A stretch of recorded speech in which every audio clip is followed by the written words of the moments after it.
I think a lot of people struggle with leading as they climb up the corporate ladder, whether that's in the civilian world or in the military, because when you first start off, everything is about your abilities to do said thing.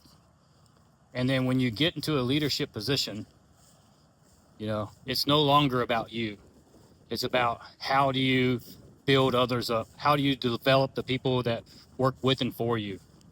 And that's one of the things in the spec ops community, especially in EOD, that I think we're really good with on certain aspects is the development of those like junior people. And that's because like typically when we go on a mission, unless it's a diving operation, we're typically 2 people on a said mission, right? So that's whether you're with some Marines or conventional Army or Green Berets or SEALs, typically there's only like 2 of us on mission. And if, I was a senior person and I get vaporized or smoke checked, my junior person is the one that's going to have to keep everybody safe and get everybody off the X.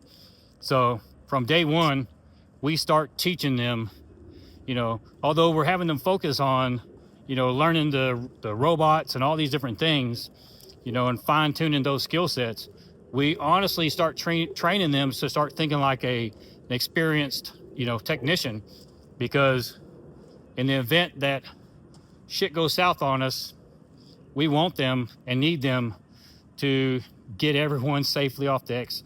Or if I'm just wounded, be able to get to me safely and then get us both off the X without killing us, right? And, I know everyone's not disarming bombs, but, the true sign of a leader is how you develop those around you. So, because when I evaluate leaders, when I was the Master Chief in the military, right, the way I assessed people's ability to lead was I looked at everyone that worked for them and saw how they developed and grew, right? So, because that's how you can truly tell if someone's leading or they're just taking care of their own shit. All right, something to think about. All right, let's fucking get it.